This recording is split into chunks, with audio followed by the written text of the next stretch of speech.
les dejé los enlaces, ¿verdad? En el aula virtual para que, por si quieren ver de las clases pasadas, ¿verdad? Ahí les dejé los enlaces. También les dejé los códigos por ahí, ¿verdad? Ahí se los voy a ir colocando. También ya está el espacio para entregar la tarea, no sé si ya se habían fijado en eso.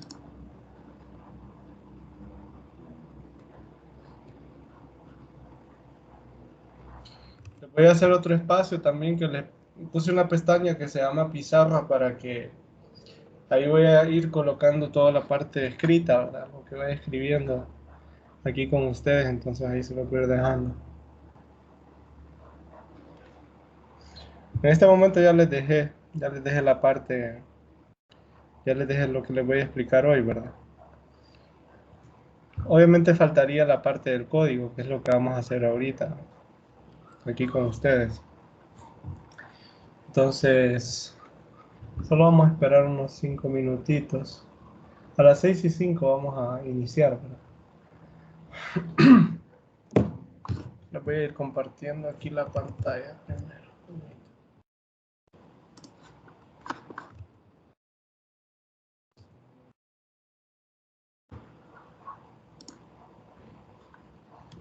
Sí, esta parte es la que vamos a desarrollar hoy. Vamos a ver esto. Porque aquí no. Partecita. Bueno, vamos a ver varias cositas hoy, ¿verdad? Vamos a ver si podemos terminar. Vamos a ver si podemos terminar de ver todo esto.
Bueno, hoy sí es la hora, ¿verdad? Dije que iba a esperar 5 minutitos, entonces vamos a, vamos a dar inicio, ¿verdad?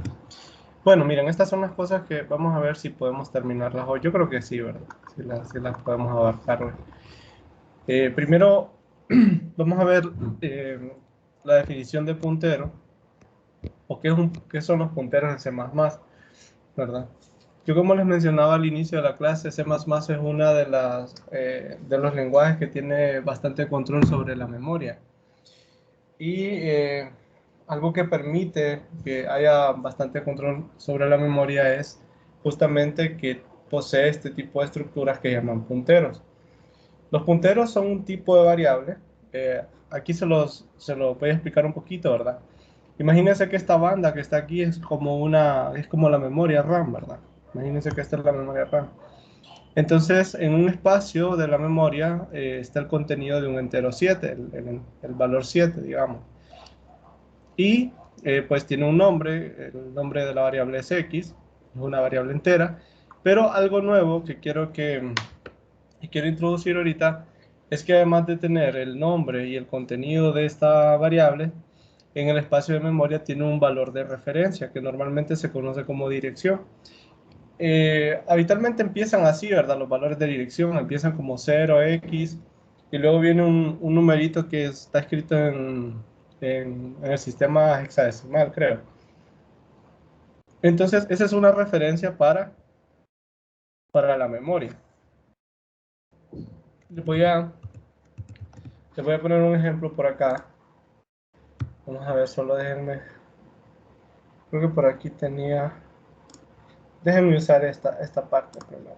O mejor voy a crear un proyectito mejor. Vamos a crearlo aquí. Vamos a ponerle punteros. Ponerle herramientas computacionales porque no puedo ubicar que de ustedes. Entonces, bueno, esto, vamos a ver, aquí donde quiero. Bueno, aquí tenemos pues este programita, ¿verdad? Esta plantilla. Entonces, como les mencionaba, ¿verdad? Yo tengo voy a poner exactamente el mismo caso, ¿verdad? Tengo este entero, x, que es igual a 7, pero algo que no les había mencionado hasta el momento es que poseen este valor de referencia que se conoce como dirección. Aquí les voy a imprimir esa dirección de memoria. La forma de imprimir la dirección de memoria en C++ se logra a través del operador ampersand. Si uno coloca así, ampersand, y luego coloca el nombre de la variable, entonces tiene uno acceso a ese valor de referencia en la memoria, ¿verdad? Y ustedes lo van a poder ver ahorita. Antes de seguir, están viendo mi pantalla, ¿verdad? Y que estoy cambiando de pantalla para estar... Sí, sí lo vemos. Ok. Bueno, entonces, excelente, gracias por confirmar. Bueno, entonces aquí les voy a mostrar, miren. Si se fijan, en efecto, ¿verdad? Aquí ya puedo visualizar ese valor de referencia, que como les mencionaba, empieza así, ¿no? Con 0x, luego viene un numerito que está en notación hexadecimal, o sea, en base 16, ¿verdad? Entonces, bueno, eso es algo nuevo, ¿no? Esto de la dirección de memoria. Ahora, en C++ existen algunas variables que permiten almacenar direcciones de memoria. Eso también es nuevo, ¿verdad? Por ejemplo, aquí la variable y está almacenando la dirección de la variable x, ¿verdad? Y uno dice, ¿verdad? Y ya esto digamos, como para hacer todo más comprensible, ¿verdad? Más sencillo, uno dice que y apunta hacia x porque está apuntando al valor de referencia en la memoria del valor de x. Obviamente también, como es algo que está en el espacio físico de la memoria, también tiene su dirección de memoria, ¿verdad? Y bueno, a estas variables que que tienen la capacidad de contener direcciones de memoria, esas las que llamamos punteros, ¿verdad? O apuntadores, van a escuchar por ahí ustedes, ¿verdad? Y aquí les mencionaba, ¿verdad? Y es una variable apuntadora a x, ¿verdad? Y entonces la pregunta que se deben hacer, ¿verdad? Es ¿cómo defino yo un puntero aquí? Entonces la declaración, esta es la parte de la declaración, es la siguiente. Primero vamos a escribir el tipo de la variable a la cual apunta. Por ejemplo, aquí la variable y está apuntando a la variable x, pero x es un valor entero. Entonces, primero vamos a escribir ese tipo. Si fuera tipo double, pues escribiríamos double, tipo char sería char, o tipo lo que sea, porque se pueden crear tipos, pues sería ese tipo, ¿verdad? Y lo que lo hace diferente en la declaración de un entero con un puntero, en este caso, es que se coloca un asterisco, ¿verdad? Esto es lo que se conoce como un tipo de puntero, ¿verdad? Cuando ustedes ven un tipo, digamos, primitivo en este caso, acompañado de el símbolo asterisco. Y luego, pues viene el nombre del puntero, que ahí le había puesto Y. A partir de aquí, Y tiene la capacidad de recibir direcciones de variables enteras. Entonces yo le puedo almacenar perfectamente la dirección de X, ¿verdad? Y esto está totalmente permitido. Aquí pues no solo es declaración, sino que también hay una inicialización, ¿verdad? Declaración e e inicialización de un puntero, ¿verdad? Ahí lo estoy declarando y lo estoy inicializando también al mismo tiempo. Muy bien, bueno. Para que, si ustedes no me crean, ¿verdad? Voy a imprimir en este caso, ¿verdad? Imprimir el contenido de la variable y, por ejemplo. Entonces yo puedo imprimir, van a notar ustedes que y y x y la dirección de x, perdón, pues son lo mismo, ¿verdad? Miren, ahí lo pueden ver, ¿verdad? Bueno, es bastante obvio porque pues aquí se lo estoy asignando, ¿no? Pero propio y, ¿verdad? La variable como tal es la que almacena ese valor de memoria. Entonces, bueno, eso por un lado, ¿verdad? Y luego, pues surge la pregunta, ¿y para qué yo me voy a complicar haciendo esto, ¿verdad? Sucede que los punteros no solo pueden almacenar, ¿verdad? La dirección de memoria de otra variable, sino que también pueden afectar el contenido de esa variable. Y lo pueden afectar, ¿verdad? A través del operador de desreferenciación.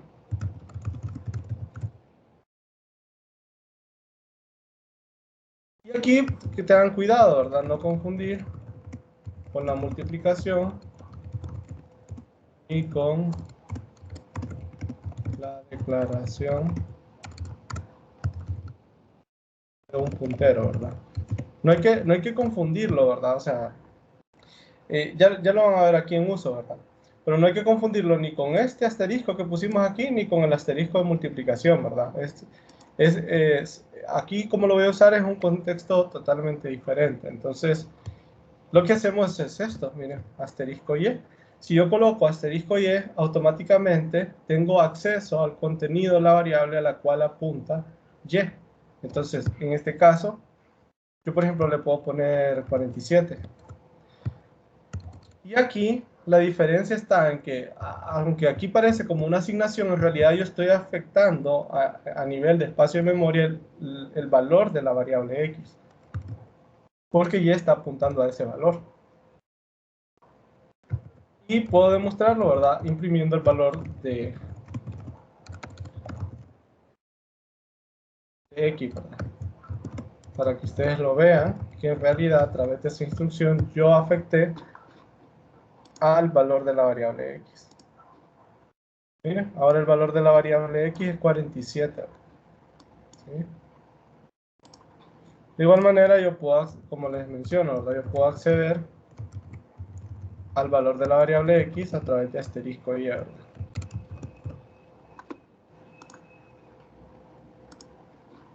Ahí está. No, bueno, hasta este punto no sé si hay alguna duda, ¿verdad? Antes de continuar, pueden preguntarme si tienen alguna duda. Sí, María Fernanda, la escucho. Sí, profesor, quería saber si estos valores también están indexados como en los arreglos que hacíamos. ¿Cómo indexados? No le comprendo. Cuando vimos los arreglos, recuerdo que usted nos mencionó que en cada espacio de memoria era un tipo de dato diferente, pero que cada elemento de la secuencia lineal tenía asociado un número indexado, o sea, que representaba. Ajá, Cuando usábamos la I, ya. sabíamos dónde comenzar. Sí. No, en este caso no, ¿verdad? Porque eh, no tiene como tal un índice, ¿verdad? Aunque eso de los índices es un poco artificial, ¿verdad? No es que en realidad no es que en realidad hay un índice como implícito ahí, ¿verdad? Sino que es más que todo algo que se conoce como aritmética de apuntadores, ¿verdad? Creo que puedo hacer esta demostración aquí para que lo podamos entender. Si yo, por ejemplo,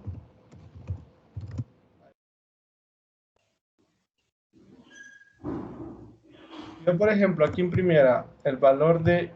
Esto es un poco raro, les va a sonar un poco raro, pero voy a ver si se puede hacer. De y de 0.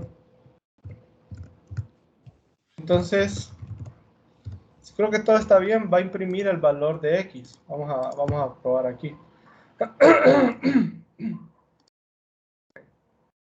Mire que me imprimió 47, ¿verdad? Y es como que y fuera como que Y fuera un arreglo, ¿verdad? En realidad lo que sucede es que cuando nosotros escribimos, bueno, ya lo voy a explicar, mejor lo voy a explicar un poquito a fondo aquí. Disculpen, ando un poquito mal de la garganta.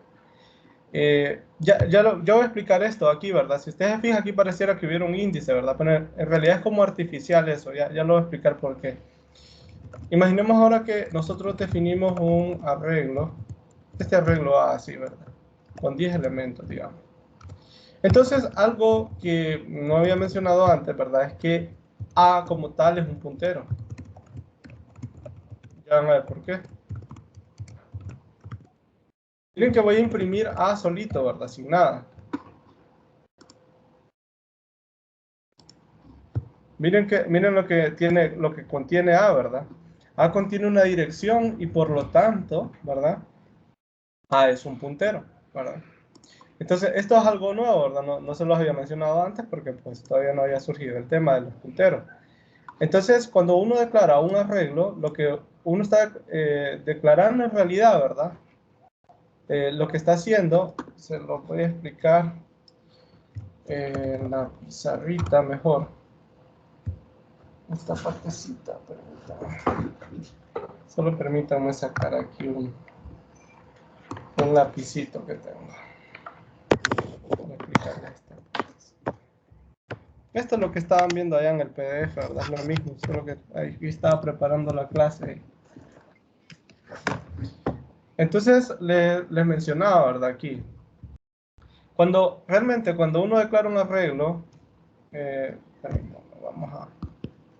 Solo quiero separar un poquito esto. No quiero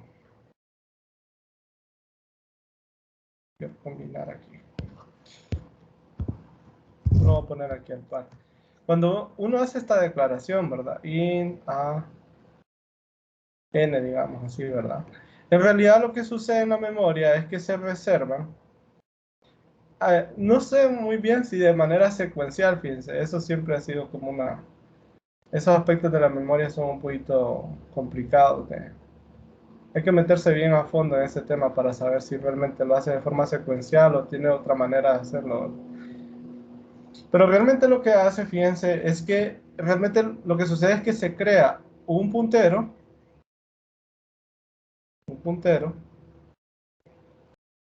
que almacena la dirección de algún otro espacio en la memoria, digamos. Voy a poner aquí, por no complicarlo tanto, voy a poner así 0x1, ¿verdad? Y aquí digamos que le voy a poner 0x2, 0x3, aquí 0 de xn-1 y aquí 0 de xn. Puras direcciones, ¿verdad? Entonces, lo que hace es que crea un puntero que guarda la dirección del primer elemento aquí. Eso es lo que sucede realmente, ¿no? A nivel de memoria. Y a través de este puntero, se puede recorrer todos estos datos moviendo el puntero. O sea, el puntero, digamos que está apuntando hacia esta localidad, pero es posible, fíjense, algo que vamos a ver ahorita, moverlo hacia acá, ¿verdad? O sea, es posible moverlo en la memoria en una cierta, bueno, solo se manejan como dos sentidos, en derecho o izquierdo, ¿verdad? Se puede ir moviendo de esta manera, así, ¿verdad? A la posición que uno quiera, ¿verdad? A la posición que uno quiera realmente puede mover el puntero.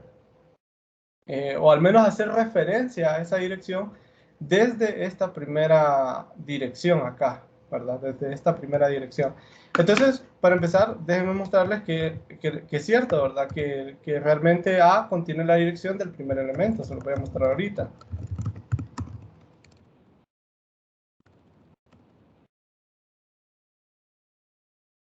Miren, este es el primer elemento, ¿verdad? Entonces les voy a mostrar ahorita con este ejemplo que realmente A contiene la dirección del primer elemento. Entonces vamos a...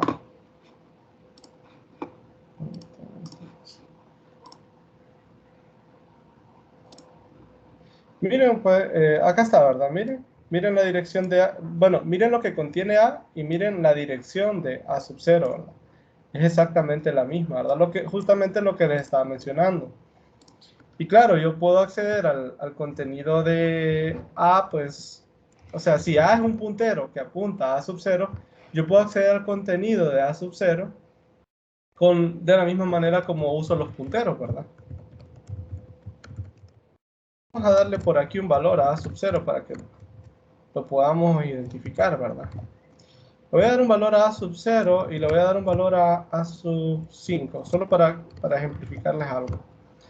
Entonces, yo puedo acceder, vamos a ver, contenido de a sub 0. Yo puedo acceder a su contenido de la misma manera como hice con los punteros en la parte de arriba. Miren que, por ejemplo, ahí yo voy a imprimir, miren, ahí está, ¿verdad? 23, ¿no? Que es el valor de A sub 0, aquí lo tenemos, ¿verdad? 23. Y ahí lo pueden ver, ¿verdad? El primer valor de 23. Entonces, si ustedes se fijan, visto esto, ¿verdad? Ustedes ven que hay una equivalencia, ¿verdad? Y esto se va a mantener, esto es cierto, entre escribir asterisco A y entre escribir A de 0. ¿De acuerdo? Hay una equivalencia ahí, ¿verdad? Es lo mismo, asterisco A y A de 0 es lo mismo, porque A apunta a la dirección que tiene A 0, ¿verdad? Muy bien, entonces, bueno, ya tenemos esa idea, ¿verdad? Ahora aparece algo que se llama aritmética de punteros. Sucede que si yo, por ejemplo, quisiera pasar a la siguiente localidad, tomando en consideración el tipo de datos que tengo, ¿verdad? Por ejemplo, los tipos double tienen 8 bytes. Entonces, si yo quiero moverme a la siguiente posición, pasándome 8 bytes en la memoria, solamente tengo que sumarle 1 al puntero. Esa es la gracia de la aritmética de punteros. Entonces,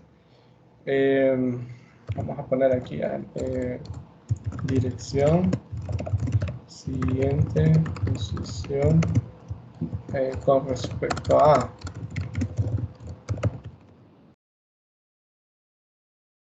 Entonces, yo puedo hacer esto, miren, esto C++ lo soporta, ¿verdad? ¿Mm? Entonces yo ahí accedería a la siguiente dirección, pero considerando, ¿verdad? Lo que les decía de los bytes, ¿verdad? De cómo se moverían. Entonces, fíjense aquí, ¿verdad? Aquí tengo otra dirección. Y quiero que vean que en realidad eso que está ahí es la dirección de A1. Ustedes van a notar que esa es la dirección de A1.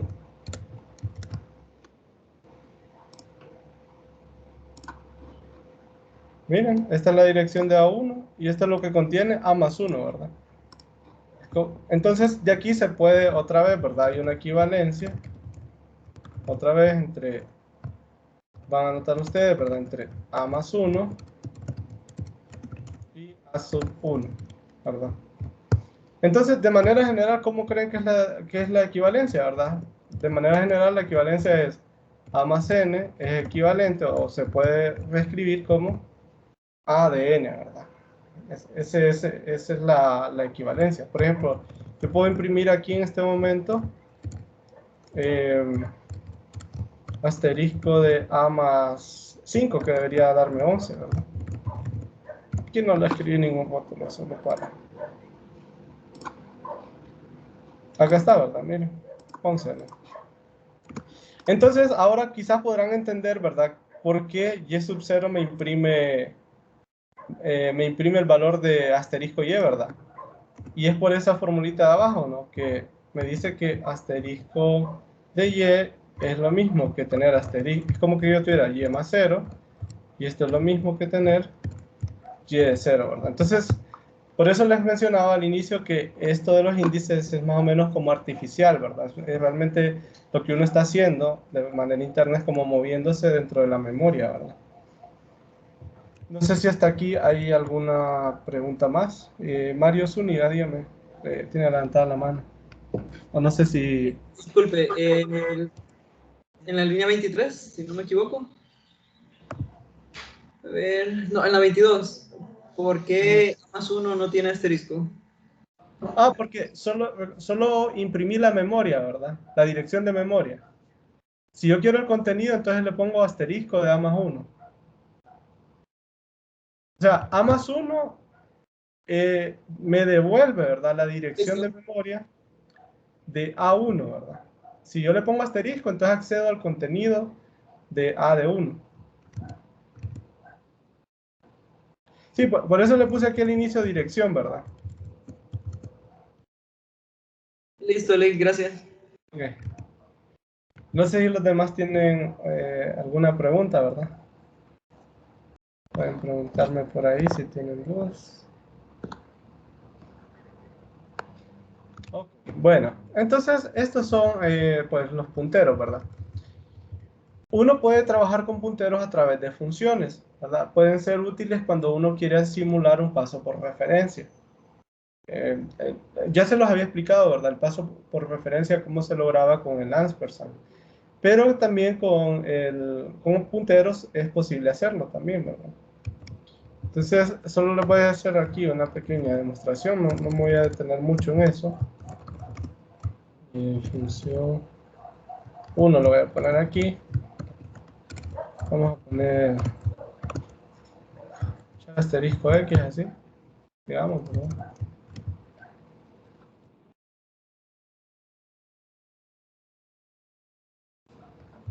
Entonces, aquí, por ejemplo, está recibiendo un puntero, ¿verdad? Eso recibe un puntero. Entonces, yo puedo hacer pues, lo normal, ¿verdad? Aquí, por ejemplo, es una función muy sencilla, ¿verdad? Solo para que ustedes vean. Por ejemplo, yo puedo definir aquí la variable S, digamos así, le puedo dar el valor de A. Y el valor de S antes de llamar a la función 1. Entonces imprimimos el valor de S, ustedes van a ver, pues lógicamente va a imprimir ese A, ¿verdad? Luego voy a llamar a función 1 con S y luego pues quiero que noten qué pasa después de llamar a la función, ¿verdad?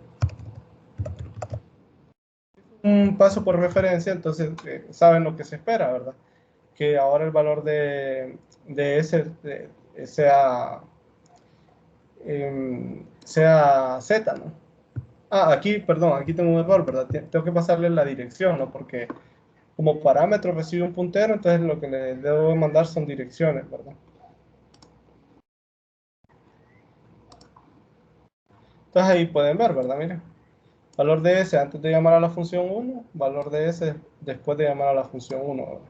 Entonces no es un paso por copia, ¿verdad? Sino que es un paso por referencia, ¿no? Paso por contadores, ¿verdad? Ese es un ejemplo así, ¿verdad?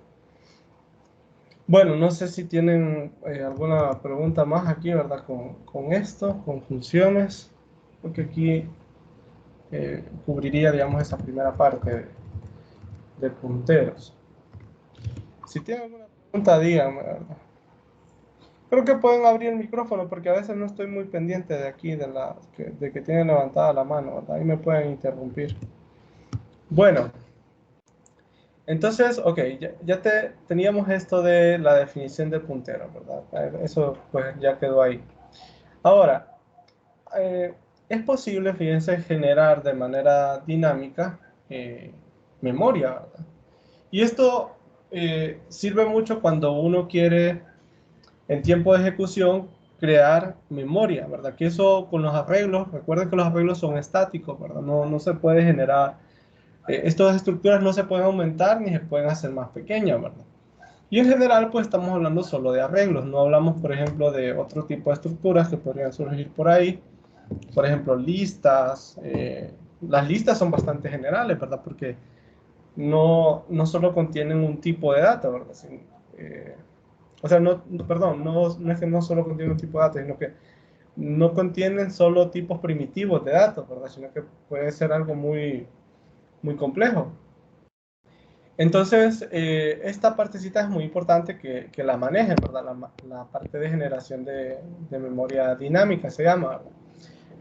Hay dos cosas simples que entender aquí, ¿verdad? Una es cómo se genera la memoria dinámica y otra es cómo eliminar la memoria reservada. Ambas cosas son muy sencillas, ¿verdad? Entonces, les explico un poquito cómo funciona. Si ustedes notan en la generación de memoria dinámica, aquí en el inciso A, pueden notar que al inicio se define un puntero. Obviamente va a apuntar al tipo de datos que yo necesite, ¿verdad? Puede ser un tipo char, un tipo double, o puede ser incluso un tipo de datos creado por ustedes mismos, ¿verdad? No necesariamente tiene que ser un tipo de estos llamados primitivos. Luego lo que sucede es que se coloca, ¿verdad? Se iguala esto a algo, ¿verdad? Esta expresión que tiene este comando new, ¿verdad? Que este es el comando que me sirve para decirle al computador que me genere o que me reserve espacio en la memoria, ¿no? Y entonces el computador va a hacer eso, me va a generar espacio para un tipo de ese dato, ¿verdad? Entonces, se lo voy a explicar aquí un poquito de manera esquemática. Permítame. Voy a pasar aquí a los apuntes.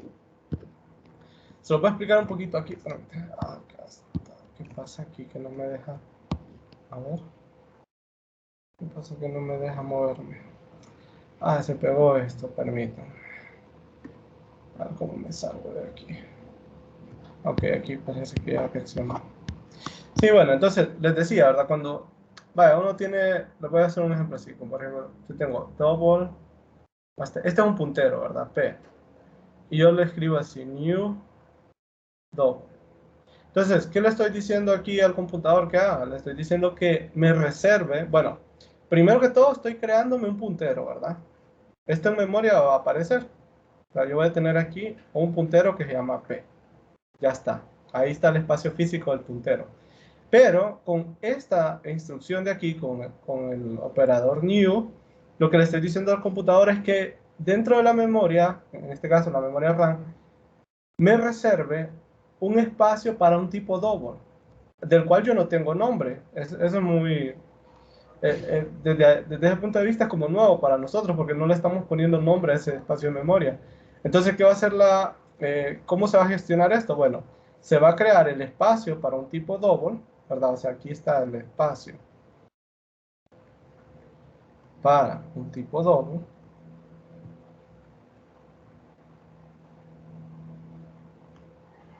Obviamente va a tener su dirección de memoria. Ahí está, eso no tiene sentido. Permítame. Imagínense que esta es la dirección de memoria de él. Y entonces se lo va a almacenar aquí. O sea, le va a proporcionar esa referencia de la memoria. Entonces, a través del puntero P yo voy a tener acceso a este espacio de memoria. Permítanme.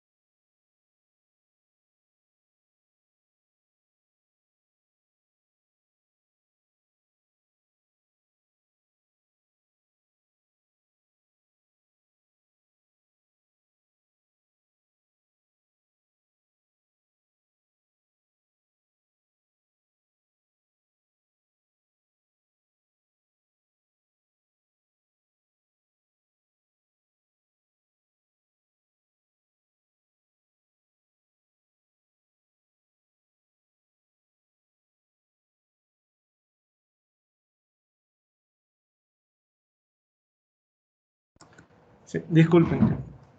Tuve aquí un pequeño interrupción en mi casa.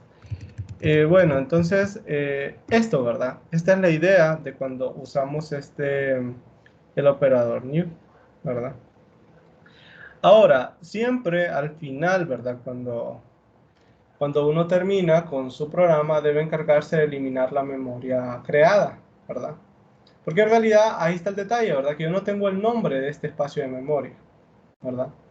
Yo no tengo el nombre de ese espacio de memoria. Yo lo único que tengo es el puntero con el cual puedo acceder a ese espacio de memoria. Puedo disponer de él, lo puedo usar como yo quiera, ¿verdad?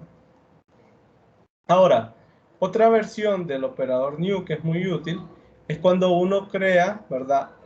No reserva solamente un espacio de memoria, sino que reserva en espacios de memoria de un tipo, como si fuera un arreglo, ¿verdad? Por ejemplo, yo puedo hacer esto.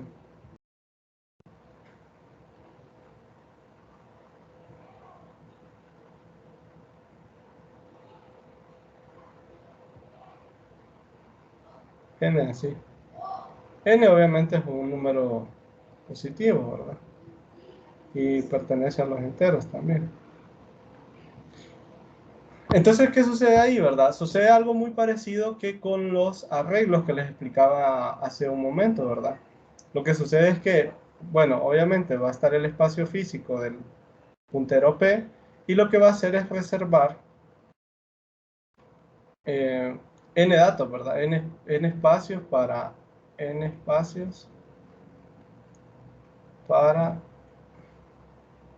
tipos double, ¿verdad? En este caso, para tipos double. Y se va a quedar con la referencia del primer elemento.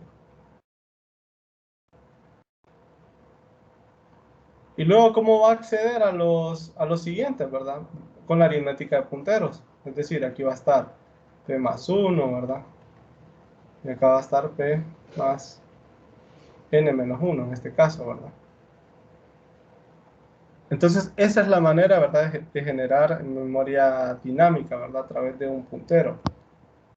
No sé si tienen alguna duda, ¿verdad?, por ahí, antes de hacer el ejemplito. No. Y luego, al final, como les mencionaba, ¿verdad?, es necesario eliminar la memoria creada, y eso se logra con el operador delete, ¿verdad? Estas son las dos maneras, ¿verdad? Cuando se crea, por ejemplo,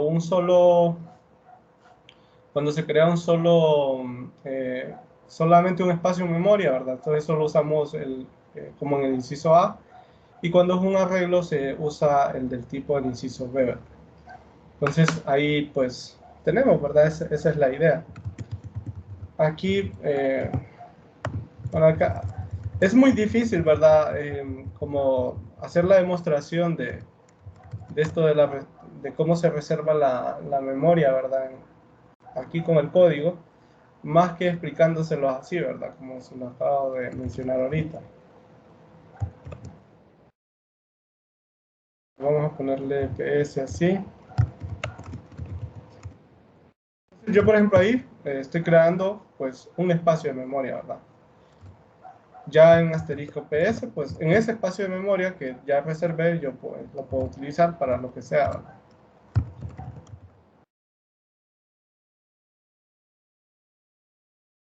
Entonces vamos a poner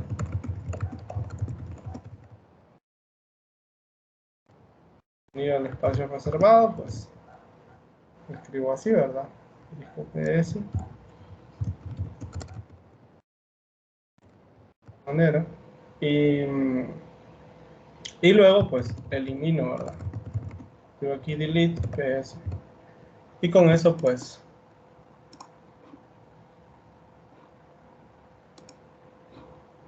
aquí pueden ver, ¿verdad? Ya tengo... O sea que en realidad ahí tengo un entero, solo que no tengo el nombre de ese entero, ¿verdad? El nombre de ese entero como tal no lo tengo. Solo puedo acceder a ese espacio de memoria, pero no es nada malo, ¿verdad? Simplemente es como equivalente al final, ¿no? Bueno, y creo que no hay preguntas, ¿verdad? Creo que no hay preguntas por ahí. Ok. Bueno, entonces eso, bueno, creo que aquí terminamos bien con esta parte de punteros y memoria dinámica que están muy relacionados. Y ahora vamos a pasar a la parte de clases, ¿verdad?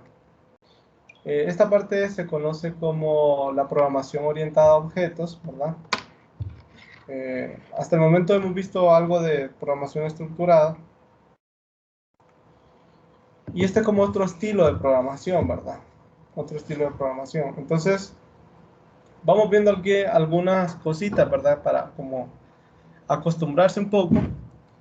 Podemos entender primero que todo como una clase, un tipo de dato que contiene a otros tipos de datos y funciones también, ¿verdad? Entonces, eso es un poco nuevo para nosotros, ¿verdad? Porque, vaya, nosotros tenemos, por ejemplo, el tipo int, ¿verdad? Pues es un tipo como tal, está el tipo double, pero aquí estos tipos son creados por el programador, ¿verdad? Son como tipos nuevos. Por ejemplo, no tenemos un tipo complejo, por ejemplo, ¿no? Entonces, un tipo complejo, pues está bien, ¿verdad? Sería como un tipo nuevo, un tipo que nosotros podríamos crear, ¿verdad? Y podríamos tener todas sus como funcionalidades de los complejos, ¿verdad? Por ejemplo, multiplicación de los complejos, división de los complejos, etcétera. Cosa que no lo soportaría, por ejemplo. Yo, por ejemplo, me podría crear un tipo de dato complejo, pero no podría disponer de las funcionalidades de C++, por ejemplo, la multiplicación, la potenciación. Ya no me funcionarían con esos tipos porque eh, esos operadores, en este caso, solo funcionan con los tipos primitivos, no funcionan con tipos creados por el usuario, ¿verdad? Sería demasiado optimista, ¿verdad? Pensar de que eso va a funcionar con algo creado por un particular, ¿verdad? Entonces, aquí nos vamos a acostumbrar a llamar a estas nuevas funciones, ¿verdad? Y a estos otros datos como métodos y atributos de la clase, ¿verdad? Así se van a denominar. Ahí estaba, ahí se los mencioné en el inciso B y en el inciso C, perdón. Eh, Ahora, cuando nosotros, bueno, voy a ir haciendo todo esto con ustedes. Me voy a saltar un poquito aquí, ¿verdad? Pero ya lo vamos a ir viendo todo esto. Esto es cómo organizar estos archivos, ¿verdad? Para crear las clases. Miren, aquí tengo como un diagrama, un esquema de cómo funciona, ¿verdad? Ustedes tienen que, vaya, yo me voy a crear una clase ahorita. Voy a empezar con una clase, digamos, quiero ver si puedo trabajar esta clase de los polinomios, ¿verdad? Que es bastante usual, ¿verdad? Entonces, imagínense que yo me voy a definir la clase polinomio, ¿verdad? Entonces, hay varias maneras de hacer esto, ¿verdad? Una es, se puede crear en el propio archivo. No, ya sé lo que vamos a hacer. Primero, voy a hacer una en el archivo y después le voy a hacer una donde se separe, ¿verdad? En archivos. Eso a veces es útil, ¿verdad? Separarlo en archivos porque así uno en el preámbulo solo tiene que llamar a la clase sin tener que poner todas las cosas de la clase, ¿verdad? Como las definiciones de las funciones, como la propia clase en sí, ¿verdad? Y entonces eso como que vuelve un poquito más ordenado la parte de la codificación, ¿verdad? Además de que el espíritu de la programación orientada a objetos, ¿verdad? Es como encapsular cosas, ¿verdad? Para que así el código sea como más legible y usted pueda reconocer errores un poquito más rápido. Entonces, permítanme, voy a crear aquí otro proyectito. Voy a crear la clase complejo para que ustedes la vean. Entonces aquí es igual, ¿verdad? Ahorita lo voy a hacer en un solo archivo para que lo vean.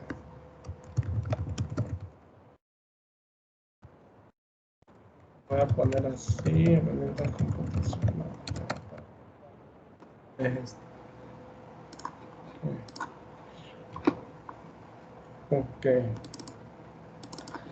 Entonces, fíjense, aquí viene cómo se declara una clase, ¿verdad? Bueno, cuando sea un solo archivo, uno lo declara colocando la palabra reservada clase. La escribe así y escribe el nombre de la clase. Ahorita voy a poner así complejo. A partir de acá, pues, porque era así, si no me equivoco, sí. Solo déjenme recordar aquí la sintaxis, a ver si estoy bien. Creo que solo era así. Sí, ahí está, ¿verdad? Sí, sí, este operador es para la clase derivada, no. Bueno, entonces, así se crea una clase, miren, esta es la manera, ¿verdad? Escribe uno clase, el nombre de la clase, en este caso se llama complejo, porque estoy pensando en números complejos. Y luego en esta parte, bueno, ahí cuando vieron abrir las llaves, debo colocar todo esto, ¿verdad? Todo, atributos, funciones, pero solo como un estilo de plantilla, ¿verdad? No tengo que poner las definiciones, las implementaciones de las funciones, por ejemplo. Entonces, en esta partecita que está aquí, uno divide todo esto, ¿verdad? En algunos tipos. Aquí lo menciono en la parte de arriba. Estos especificadores de acceso, ¿verdad? Van a haber algunas partes que sean públicas, van a haber algunas partes privadas y algunas partes también llamadas protegidas, ¿verdad? Cada una pues tiene algo, ¿verdad? En especial. Cuando decimos especificadores de acceso público, nos vamos a referir a que cualquier función puede acceder a ella. Entonces, cuando digo cualquier función, puede ser tanto la función principal como alguna función creada por nosotros, ¿verdad? Relacionado con esto del tema de funciones, ¿verdad? Funciones creadas por el programador. Entonces, se puede acceder a ella.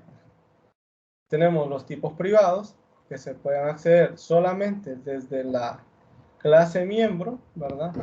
Solamente desde la clase miembro y de sus funciones miembro. Entonces, los tipos privados solo de esa manera, ¿verdad? Se puede acceder. Y las clases protegidas se puede acceder solo por las clases derivadas o funciones miembros, en este caso, ¿verdad? Esto de clases derivadas es la parte de herencia, ya lo voy a explicar un poquito más, ¿verdad? Que está en la parte de abajo.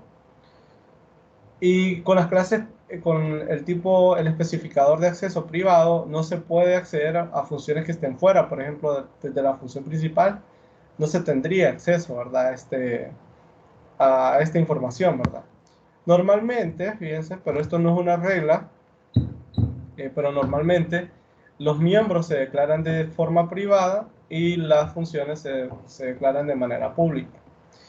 Si uno no pone ningún especificador en la clase, automáticamente se entiende, ¿verdad? El compilador que es privado, ¿verdad? No público, sino privado. Entonces, si queremos algo público, tenemos que especificarlo, ¿verdad? Aquí la manera sería esta, escribo uno así public y puede escribir aquí donde empieza uno, digamos, como les digo, ¿verdad? Esto no es una regla general, pero voy a poner aquí como área de métodos. Y en la parte privada voy a poner el área de miembros.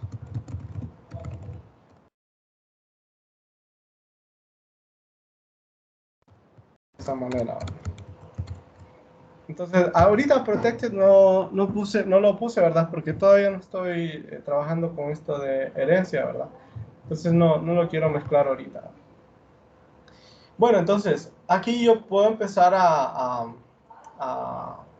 pues, voy a empezar a pensar, ¿verdad? ¿Qué cosas podría necesitar, ¿verdad? Bueno, para definir un número complejo, solo necesito dos números reales, ¿verdad? La definición es A más BI, ¿verdad? Entonces, realmente lo que ocupo son parte real, ¿verdad? Que lo podría poner así, real, y parte imaginaria. Y más lo puedo poner así, ¿no? Entonces aquí tengo los miembros, ¿verdad? Entonces ya sé que los miembros de esta clase son real e IMA, ¿verdad? Esos son los miembros, ¿no? Y claro, estoy pensando en la estructura complejo, ¿verdad? Entonces, pues ese es un detalle. Y la parte, bueno, está el concepto de encapsulamiento, ¿verdad? Que les digo aquí, que ya se los había mencionado, que es que en realidad los usuarios de la clase, la idea es que que no puedan tener acceso, ¿verdad? A ese código, ¿verdad? O sea, sí pueden tener acceso a las funcionalidades, pero que no tengan acceso al código como para separarse de eso y si, por ejemplo, hay un error en alguna función, entonces solo tienen que irse a la clase y no tienen que revisar todo el código, ¿verdad? Que eso a veces es bastante útil. También hay que pensar si es necesario realmente la implementación de una clase como tal, ¿verdad? A veces no es necesario hacerlo, ¿verdad? A veces trabajando solo con funciones, pues está bien, ¿verdad? Entonces, depende mucho, ¿no? En qué tipo de problema uno pueda necesitar realmente el, estas clases, ¿verdad? Hay que pensarlo bastante bien eso. Muy bien. Existen varios tipos de funciones, ¿verdad? Por ejemplo, yo podría crearme una función de tipo void que solamente me sirva para darle un valor a los miembros de la clase, ¿verdad? Entonces, lo podría llamar asignar así, por ejemplo. Te voy a explicar un poquito esto. Aquí tenemos mi primer método, el método asignar, ¿verdad? Entonces, ¿cuál es el objetivo de este método? El objetivo de este método es darle a través de los parámetros valores específicos a real e imaginario, pues para crear como tal mi número complejo. Entonces, ese es el detalle. Entonces, ¿cómo se implementa un método? Eso ya se hace aparte y se puede hacer al igual que como cuando creábamos funciones normales, ¿verdad?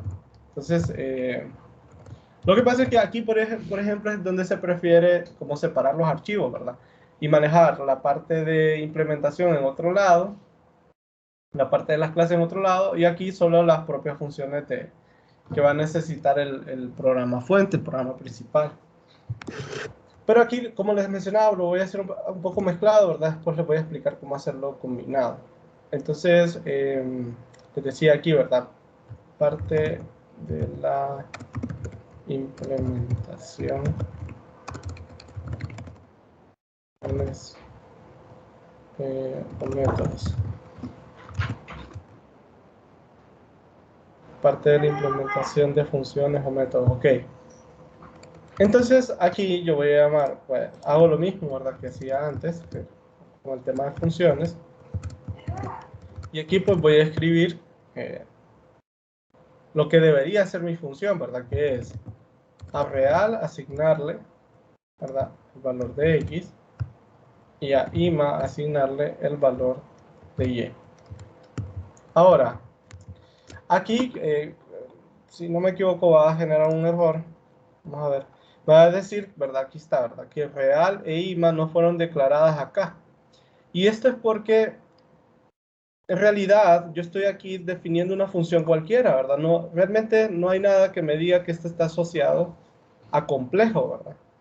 Así es cierto que aquí yo definí la función asignar, pero en realidad esta función podría ser cualquiera. Podría ser una función como las que vimos en el tema de funciones. Ahora, para poder corregir este aspecto, usamos un operador, ¿verdad? Que se llama operador de alcance, que es el 2 puntos, 2 puntos. Y funciona así. Simplemente escribo complejo, 2 puntos, 2 puntos. Y ya con esto le estoy diciendo, ¿verdad? Que aquí estoy definiendo el método de la clase complejo que se llama asignar, ¿verdad? Y en este caso, pues sí, ya me tendría que reconocer, ¿verdad? Que real e IMA pertenecen a esta clase complejo, ¿verdad? Ya ven ahí que no me dio ningún error. También es posible, fíjense, en ocasiones pueden haber choques de nombres, que quizás, por ejemplo, los parámetros tengan el mismo nombre que los miembros de la clase. Entonces, para evitar eso, para evitar cualquier confusión, ¿verdad? En general, podemos poner así, complejo, 2 puntos, 2 puntos real, y aquí no hay ninguna equivocación, ¿verdad? Complejo, en efecto, ¿verdad? Complejo, 2 puntos, 2 puntos real, habla del miembro que se llama real en la clase complejo, ¿verdad? Ahí no hay modo de equivocarse con eso, ¿verdad? Como ven, pues ahí no hay ningún problema. También existe, cada vez que se crea un complejo, ¿verdad?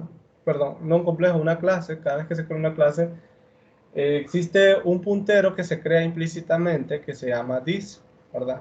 Así se llama. Y este puntero apunta en este caso, a complejo, ¿verdad? A la clase complejo. Y yo puedo, pues, utilizarlo como tal, ¿verdad? Puedo, por ejemplo, escribir this.ima, ¿verdad? Así de esta manera. Y debería entender de que estoy hablando o sea, this es la clase como tal, y debería entender que ahí, bueno, esta partecita, yo se la voy a explicar un poquito mejor, ¿verdad? Permítame, que aquí me haría falta el toque de asterisco aquí. A ver, dice aquí error. Permítanme, porque había otra forma. Sí, ahí está, ¿verdad? Creo que aquí el problema era esto de los paréntesis. No sé si es esto de los paréntesis. Sí, ahí está. Era lo de los paréntesis. Sí, es que aquí sí me veo forzado a ponerlos hasta...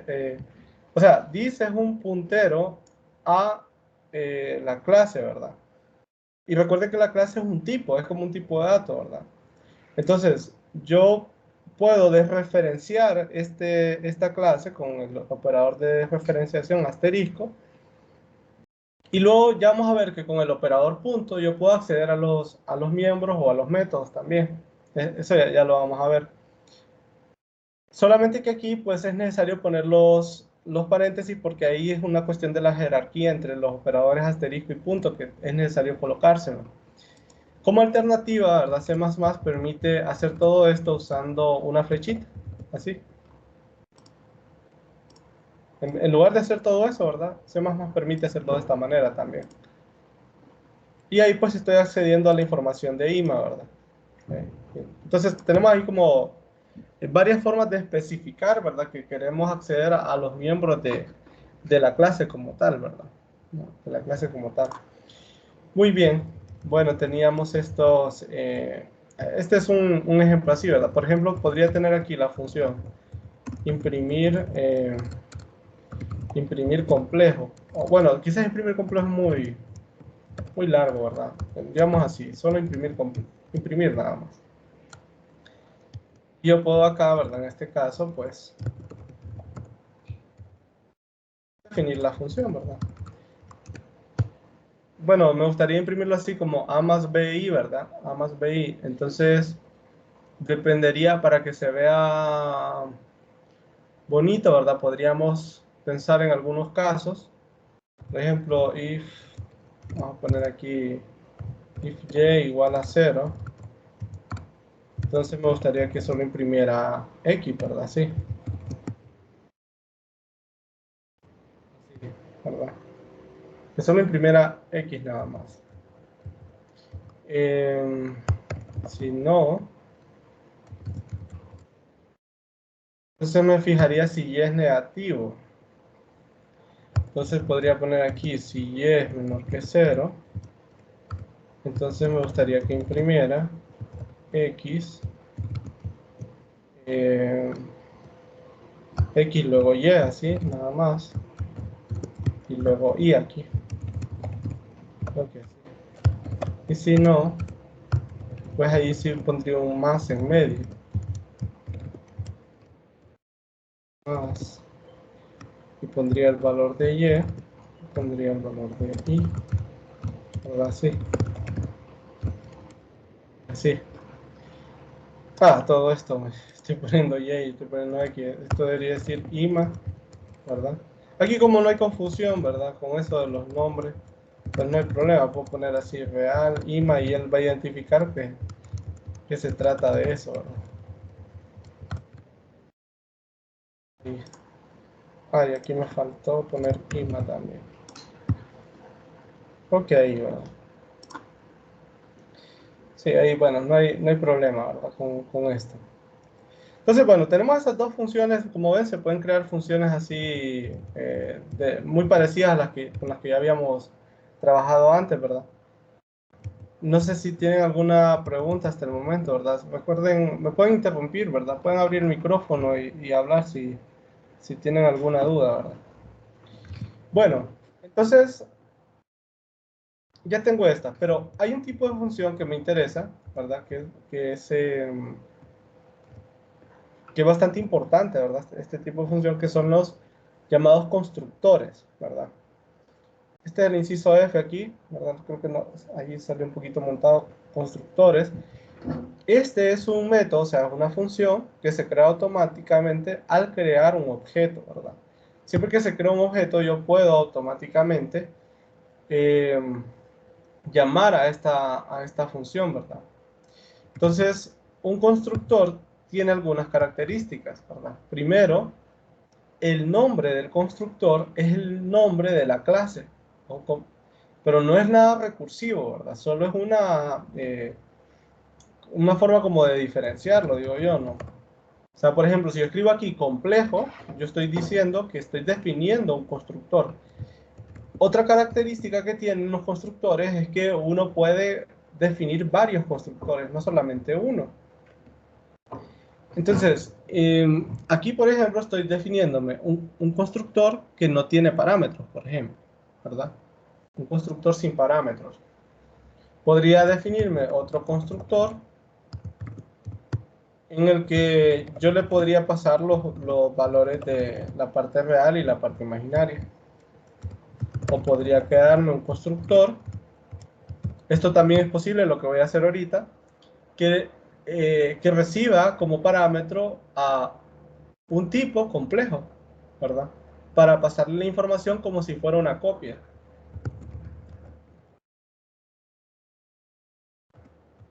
Esta le vamos a poner así. Este tipo de constructores se llaman constructores por copia.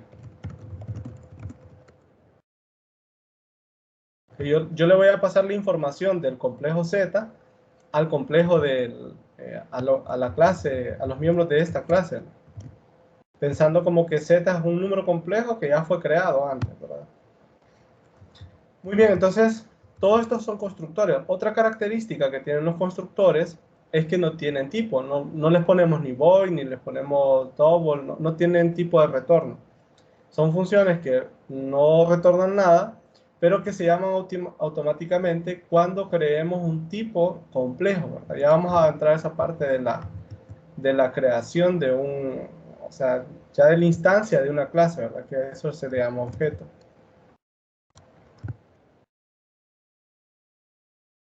Aquí siempre necesitamos colocarle el operador de alcance. Aquí lo voy a ir.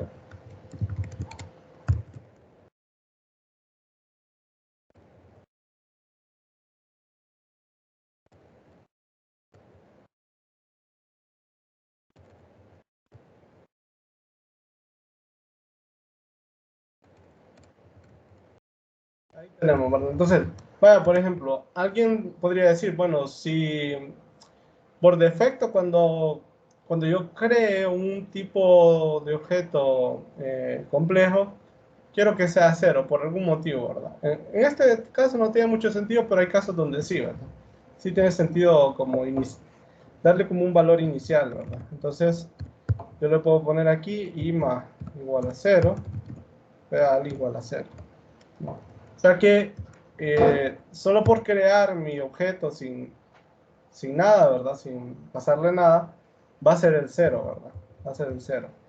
Aquí en este caso, pues no, ¿verdad? Tengo los parámetros ahí y entonces pues le voy a escribir y bueno, aquí de hecho podría llamar, ¿verdad?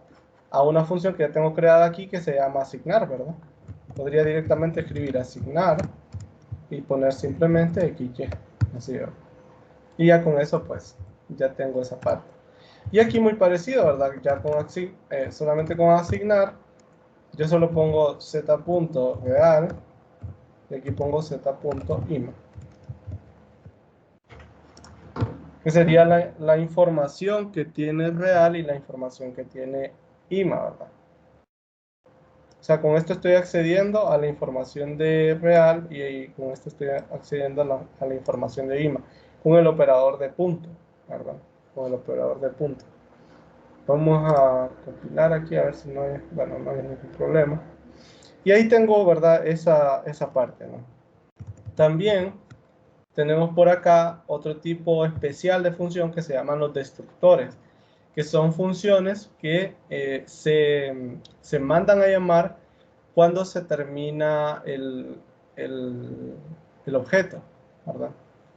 Cuando se termina la instancia de la clase, entonces se manda a llamar al destructor como una función que podría servir, por ejemplo, para eliminar memoria dinámica. Es su uso más frecuente, ¿verdad? Los destructores solamente se puede definir uno y se coloca, se precede, ¿verdad? Por este símbolo que ven aquí, ¿verdad? El de la ñ, y se escribe el nombre, ¿no? Complejo, sin argumentos, ¿no? Y uno ya decide, ¿no? ¿Qué va a hacer con esta función, ¿verdad? Uno ya decide qué cosa va a hacer con ella, ¿verdad? Realmente si no la necesitamos, pues no deberíamos escribirla, ¿verdad? De la misma manera, ¿verdad? Para hacer una demostración creo que podríamos escribir, ¿verdad? Se ejecutó la función destructora de complejo. Ahí, ¿verdad? Solo para hacer la demostración de que al final se llama a esa función destructora, ¿verdad? Bueno, ya está, miren. Entonces, bueno, hasta el momento que tenemos, ¿verdad? En resumen, pues hablamos de cómo definir una clase, ya hablamos también de cómo implementar los métodos de una clase, ¿verdad?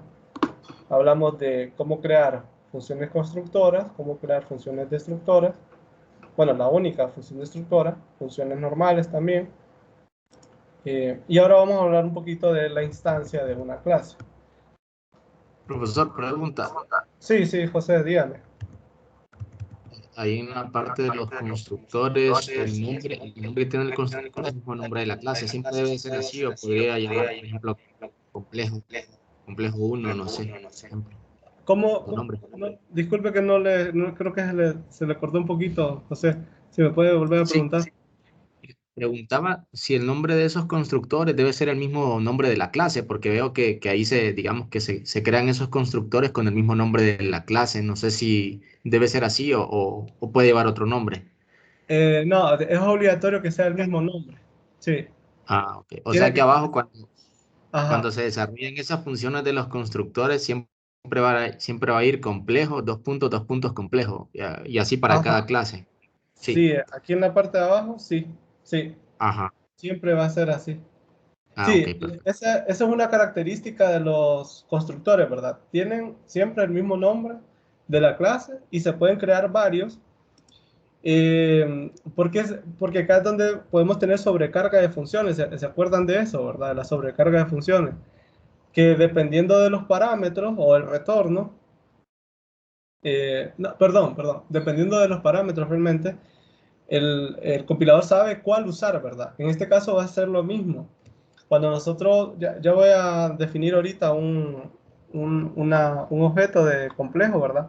Van a ver ustedes que dependiendo de cómo yo cree el objeto, entonces ahí voy a darme cuenta si voy a estar llamando a qué constructor primero, ¿verdad? Justamente en la inicialización, ¿verdad? En la inicialización del objeto es donde se van a llamar a los constructores y dependiendo cuál, ¿verdad? Dependiendo de cómo lo inicialice. Entonces ahí nos vamos a fijar en eso, ¿verdad? Bueno, entonces eh, vamos a ver qué más tenía por acá. Esto ya lo expliqué, operador disk. Solo estoy llevando aquí un control de las cosas que les quiero dar hoy, ¿verdad? Entonces, sí, entonces instancia de una clase, ¿verdad?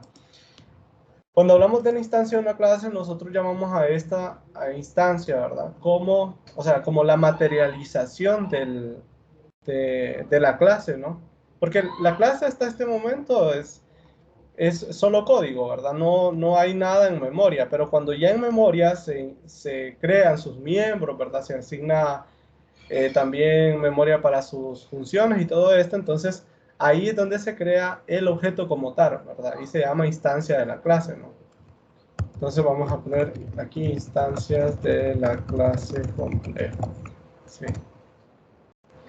Entonces, la definición, ¿verdad? De la declaración de un tipo complejo es parecida a cómo se define, cómo se declara un tipo in, un tipo double, lo mismo, ¿verdad? Se coloca el tipo, miren, escribe complejo, y se le da un nombre, ¿verdad? Por ejemplo, aquí lo voy a poner Z1, así. Entonces, automáticamente yo aquí aquí ya tengo una instancia de la clase complejo que el objeto en este caso se llama Z1 y ya puedo usar al menos sus sus métodos públicos los puedo usar. Por ejemplo, aquí me lo va a sugerir, ¿verdad? Aquí tengo, por ejemplo, imprimir. Y yo puedo imprimir la información de Z1. Si ustedes notan, en este caso yo no estoy en la declaración, ¿verdad? Yo no le estoy pasando nada a Z1, ¿verdad? Entonces, en este caso, el compilador va a entender que yo voy a estar llamando al constructor que no tiene parámetros, ¿verdad? Eso es lo que va a entender. Y para demostrárselo, van a ver que cuando se imprima Z1, entonces van a notar que va a imprimir 0, ¿verdad? ¿Qué es lo que imprimiría en ese caso, ¿verdad? Entonces, vamos a probarlo aquí.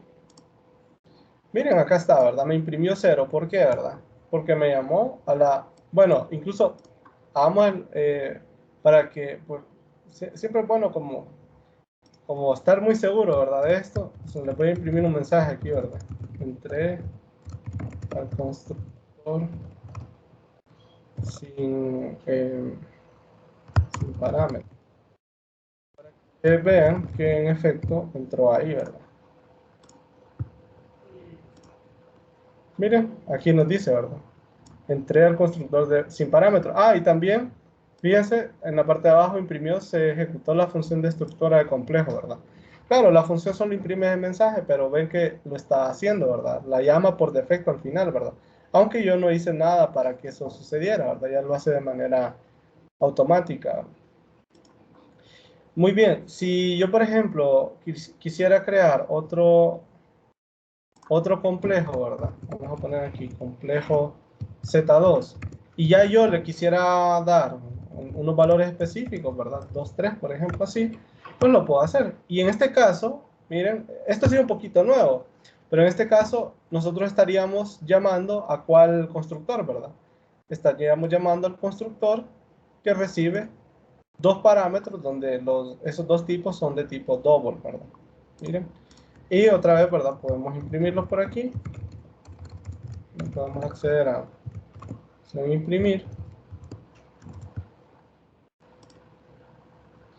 Y ustedes pues van a ver ahí, ¿verdad? Miren, aquí está, ahí ya me escribió, ¿verdad? 2 más 3, sí, ¿verdad? Tenemos una función 0, ¿no? Obviamente me va a aparecer dos veces ejecutar la función destructora de complejos porque me creé dos complejos, ¿verdad?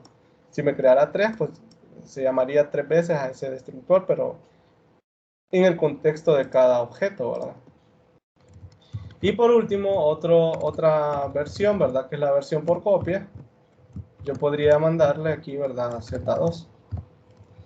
O sea, sería un constructor por copia en este caso, ¿verdad? Y entonces ustedes notarían que Z3 tiene la información de los miembros de Z2, ¿verdad? Miren, ahí está, ¿verdad? Constructor por copia y se llamó 3 veces a este, ¿verdad? No sé si ahí queda un poquito más claro, ¿verdad? Con las preguntas que me había hecho José. Creo que José Pinal me ha preguntado. Excelente, sí, está claro ahí. Gracias, profesor. Okay. Entonces, bueno, no sé los demás si tienen alguna pregunta, ¿verdad? Por ahí. ¿Alguna? Sí, Mario Zúñiga, dígame. Lick, disculpe, en algún momento vamos a usar o nos va a mostrar un ejemplo donde se pueda usar todo lo que hemos visto. O sea, no solo explicar cómo funciona cada cosa, sino un ejemplo donde lo estemos utilizando. Va a ser un poco complicado, Mario, porque como tengo que explicar varios lenguajes, ¿verdad? Tendría como que concentrarme mucho en un lenguaje para hacer eso, ¿verdad? Si logramos salir bien al final, ¿verdad? Pues tal vez sí, ahí hagamos algo, pero... Entiendo, pero es que me surge mi pregunta y mi duda, mi miedo. ¿Cómo va a ser la prueba entonces? Ah, no, o sea, van a ser ejemplos pequeños, así como este, por ejemplo. O sea, aquí estoy creando una clase compleja, por ejemplo. Ah, Yo le sí, es podría que decir yo a creí usted que que nos cree iba a la... decir que miren, aquí hay un problema, háganlo, métanle clases, métanle objetos, métanle... No, las preguntas van a ser bien específicas, perdón. No, recuerda que es una prueba, no es una Gracias, Nick. cosa, no es como un proyecto, ¿verdad? Lo del proyecto sí, ahí sí vamos a tener que ver qué es lo que haríamos, ¿verdad? Realmente. Ahí sí podría haber bastante trabajo, ¿verdad? Pero también depende de qué lenguaje vamos a usar para ese proyecto, ¿verdad? Quizás nos quedemos por ahí con otro lenguaje, tal vez no en C. O quizás les diga a ustedes que decidan, ¿verdad? En qué lenguaje lo quisieran hacer, ¿verdad? Algún lenguaje de su preferencia. Entonces, bueno, sí, ¿verdad? Si me queda algo de tiempo, como les digo, son bastantes lenguajes, ¿verdad? Yo por eso estoy como tratando de darles como un panorama, ¿verdad? No tanto como meterme en un solo problema. Aunque aquí hay un ejemplo así, ¿verdad? Un ejemplo como este les podría salir, ¿verdad? Crear una clase, les diría cuáles son los métodos que tienen que hacer, ¿verdad? Y ya, digamos, ese es un trabajo, ¿no? Para mí es un trabajo como para una prueba, ¿verdad? No como para un proyecto. Bueno, ¿qué más les quería decir aquí? Ok, ahora fíjense, me voy a crear, ya vamos a hablar de esta parte de herencias y polimorfismo. Tenemos tiempo todavía. Voy a crear una clase que se llama la clase polinomio, ¿verdad? La clase polinomio. Y voy a tener aquí, quiero enseñarles cómo crearse estos tres archivos, ¿verdad? Si ustedes se fijan, tengo este clase A.h, tengo estos son archivos de cabecera, ¿verdad? Los .h. Este clase A.cpp, que es un archivo que me serviría para definir las funciones de, de la clase A en este caso. Y ya posteriormente en el programa principal pues tendría ya ya tendría solamente que llamar, ¿verdad? El archivo de cabecera, tal como lo haría, por ejemplo, con una librería cualquiera, ¿verdad? Ya podría usar todas las cosas que necesite de esa librería, ¿no? Entonces, fíjense, al menos aquí en CodeBlocks puede cambiar un poquito dependiendo del sistema operativo, ¿verdad? Si usan, por ejemplo, Linux, hay una manera de hacerlo. No me acuerdo, ¿verdad? En este momento cómo se hace en Linux. Yo tuve, ¿verdad? En algún momento, pero como me cambié a esta computadora, no, ya fue ya día, ¿verdad? Pero pueden hacer la búsqueda, ¿verdad? De ver cómo se hace. En Linux es más de comando, ¿verdad? De la manera de cómo hacerlo. Bueno, entonces sería así. Bueno, primero nos creamos el proyecto de manera natural, ¿verdad? Vamos aquí, vamos a poner aquí, voy a poner clases, herramientas, que ya había tenido, no, este ya lo había, no, es que este le había llamado clases complejo, le había llamado, entonces, clases, herramientas, computacionales, así. Entonces nos creamos esto, ¿verdad? Esto es lo mismo. Esto no tiene nada nuevo. Vamos a ver. Déjenme ver una cosa. Quiero ver si no va a haber problemas con esto. Bueno, estoy aquí. Entonces luego se van aquí, se crean una clase y aquí ponen el nombre de la clase, miren. Entonces, vaya, yo lo voy a poner como clase polinomio. Fíjense que aquí pueden colocar otras cosas, pero eso lo vamos a hacer de preferencia eh, ya como tal en el archivo. Aquí uno le dice si tiene destructor, ¿verdad? Si tiene esta parte virtual, ya la voy a explicar, ¿verdad? Destructor virtual. Si hay herencias también, se pueden colocar varias cositas. Esto se lo voy a quitar ahorita. Vamos a ver qué más hay por aquí, ¿verdad? Sí, bueno, quedar acá. Aquí me dice si esta nueva clase, ¿verdad? Lo agrego al proyecto actual, ¿verdad? Entonces yo le voy a dar que sí. Le doy OK. Y entonces, acá tengo el proyecto, ¿verdad? Se llama clase herramientas computacionales. Entonces, dentro de esto van a ver ustedes que me va a aparecer por acá el archivo de cabecera, miren. Acá, este polinomio.h. Y va a aparecer de este modo. Esto se lo escribí aquí, ¿verdad? ¿Cómo aparece, verdad? Aparecen estos comandos, ¿verdad? Y acá pues aparece la definición de la clase, ¿verdad? Ustedes solo tienen que tocar esta partecita de acá, ¿verdad? Estas partes de acá. Polinomio tal. Aquí pues le da la opción de poner todos los tipos de acceso, ¿verdad? Pues aquí solo vamos a ocupar este público. Me da este del, ¿cómo se llama? El constructor también, ya me lo deja ahí, ¿verdad? Y bueno, ya, tengo eso, ¿verdad? Ahora en el programa principal yo ya puedo incluirlo. Puedo colocar acá polinomio.h. Ya puedo colocarlo como si fuera una librería, ¿verdad? Como si fuera una librería más, ya me lo reconoce, ¿no? Y ya puedo definir aquí mis polinomios. Entonces, es bastante bueno hacerlo de este modo porque, pues, es más, digamos, más ordenado, ¿verdad? De hacer. Aquí también necesito, déjenme ver, vamos a poner aquí, agregar a este proyecto, sí. Aquí, pues, voy a colocar la parte donde voy a implementar las funciones. Entonces coloco así, polinomio, siempre el nombre de la clase, polinomio.cpp. Lo voy a guardar ahí. Y ahí ya voy a tener este archivo, ¿verdad? Este polinomio.cpp, ¿verdad? Acá es necesario que ustedes llamen al nombre de la clase. Van a colocar aquí polinomio.h y todas las cosas que podríamos necesitar, ¿verdad? Por ejemplo, la librería IOStream, ¿verdad? Todo lo que podríamos necesitar lo incluimos acá, ¿verdad? Y aquí, por ejemplo, en esta partecita definiríamos la parte de la implementación de las funciones miembro de polinomio, ¿verdad? Y esta es la manera, ¿verdad? Vamos a ver, aquí creo que no lo había guardado, ahí está. Y esa es la manera, ¿verdad? Entonces es como una manera así un tanto ordenada, ¿verdad? De tener sus archivos, ¿verdad? En este caso. Ok. No sé si tienen una pregunta, ¿verdad? Con esta parte de cómo organizar los archivos, así, ¿verdad?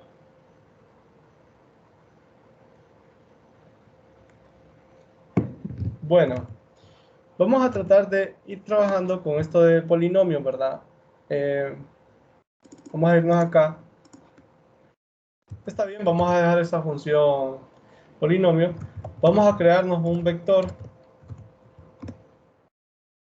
Polinomio va a ser un vector, fíjense, vamos a ayudarnos de esto, ¿verdad? Es decir, un polinomio se puede entender como si fuera un vector, ¿verdad? Perfectamente. Podemos crearnos también un entero que sea el grado del polinomio, ¿verdad? Ahí, ¿qué más podríamos? Podríamos tener una función que sumara dos polinomios, por ejemplo, ¿verdad? Podríamos hacerlo de este modo. Así. P1 le vamos a llamar acá. Polinomio. Entonces el objetivo de esta función sería la suma de esos dos polinomios, almacenarlos en el polinomio de la clase como tal, ¿verdad? Podríamos tener la multiplicación, ¿verdad? Vamos a poner aquí. De nuevo, ¿verdad? Puede ser la multiplicación de estos dos polinomios. Podríamos también crearnos un polinomio a través de un vector como tal, ¿verdad? Ponemos aquí un vector. Bueno, el vector debería ser de tipo... Esto se me olvidó colocarlo aquí en esta parte de abajo. Solo lo coloqué así. De tipo double puede ser, ¿verdad? Un vector de tipo double. Déjenme ver qué más podríamos agregarle por aquí. Imprimirlo, ¿verdad? También sería interesante tener la impresión.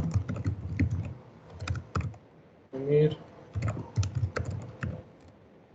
polinomio. Perdón, no, este no llevaría nada, ¿verdad? Sí. Digamos que estas, la resta sería interesante también. Esta.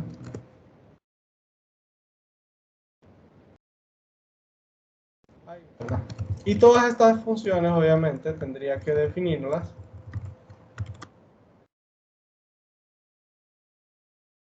Tendría que definirlas acá, ¿verdad? Aquí, obviamente, voy a necesitar la librería vector.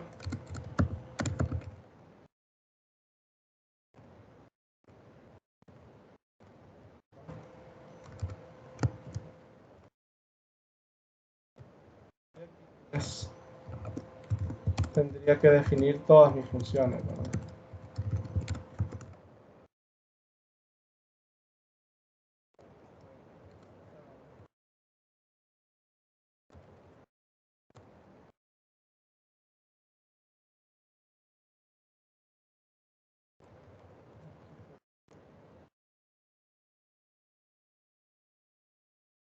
Solo estoy dejando el campo para ya la parte de las implementaciones, ¿verdad?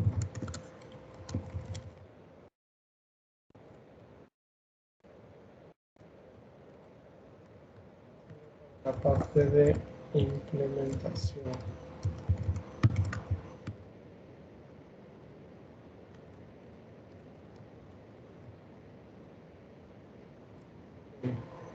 Aquí me faltó esta parte.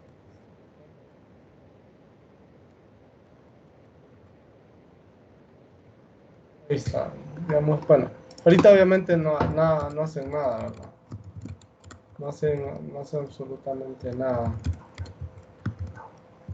Habría que darles la definición y todo esto.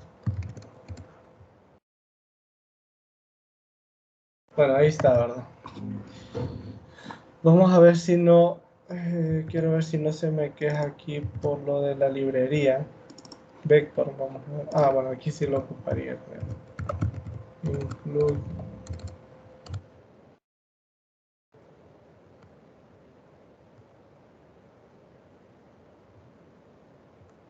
Vector. A ver si no hay problema. Vamos a ver. Vector double. Vamos a ver qué problema hay aquí. Espera un paréntesis, dice.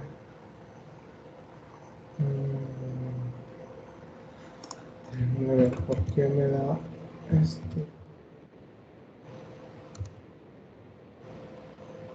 Permítame. A ver si lo colocaba de esta manera. Creo que es porque necesita la librería. Vamos a ver si es eso. Vamos a ver si es por esto que no me deja pasar esto.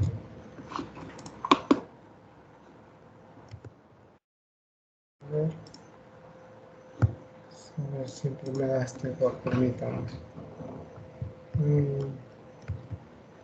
Vector no es un tipo de nombre, dice acá. Include vector. Vamos a ver cómo no me reconoce este tipo. Bueno, realmente es que no me está reconociendo al tipo vector, ¿verdad?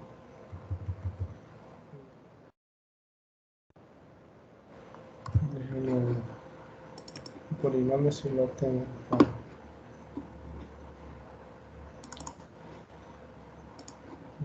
Déjenme ver y el menú principal. Vamos a ver.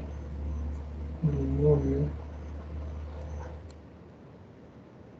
Bueno, aquí sí tengo conflicto con esto de estas librerías.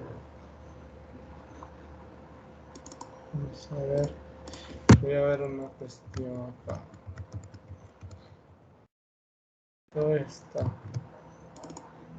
Yo quiero ver dónde está el problema con esta.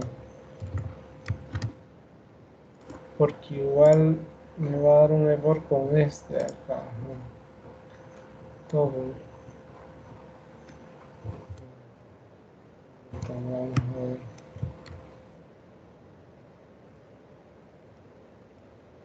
Quiero ver si el problema es que me exige que defina. No lo reconoce como un tipo. Vamos a ver cómo podemos. Vamos a ver. defino aquí en la parte de arriba.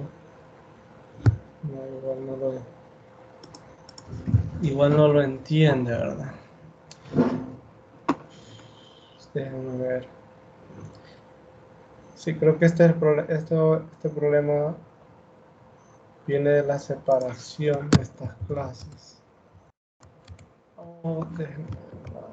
El polinomio. Ah, pero aquí está. Por la jerarquía, cómo se lee. A ver, aquí está bien. A ver. No, realmente no lo reconoce. No lo reconoce ni aquí, ni con este, ni con este.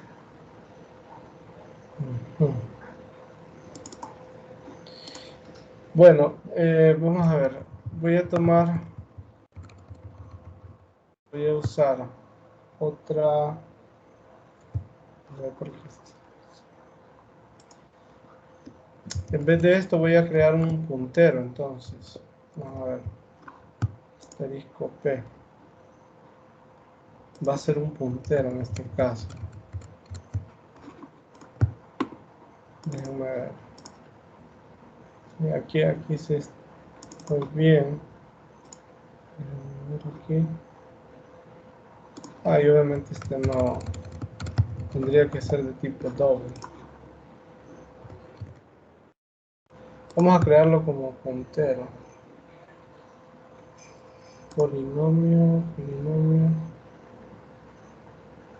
A ver. Está polinomio.h. ¿Por qué me está dando? Dice múltiple definición.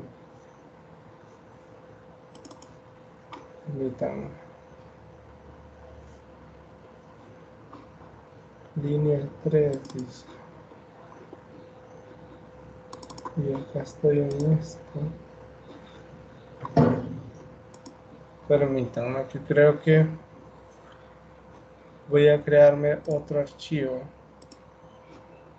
Es que creo que ya tenía, como doy varias clases, creo que ya tenía un archivo que se llamaba polinomio. Ya se llamaba así, polinomio 1. Entonces, voy a ver si aquí tengo polinomio 1. Aquí tengo polinomio h. Entonces voy a ver si me paso todas estas cosas para acá. Esta la voy a dejar un poquito abandonada ahorita.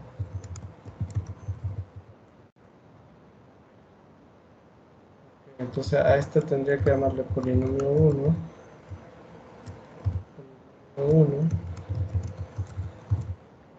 He dado una clase con esta. El polinomio 1 ahí. Okay.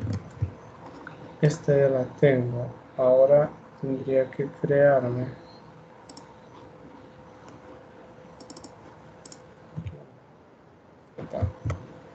Bueno, esta polinomio h no la voy a usar ahorita. Ahora me voy a crear un archivo.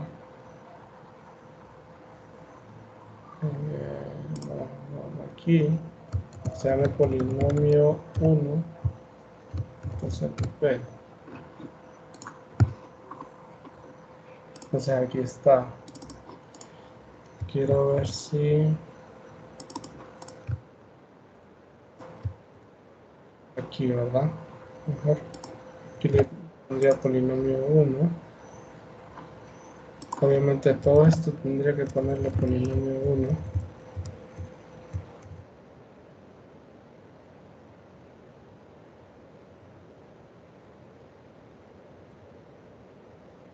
También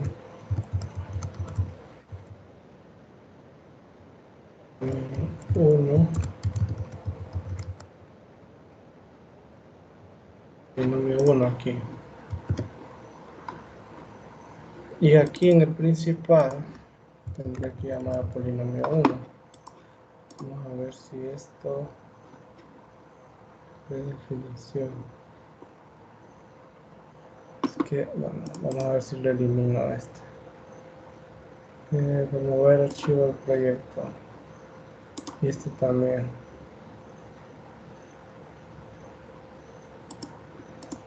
Ajá. Entonces, vamos a ver. Este polinomio 1. Oh, ya, permítanme.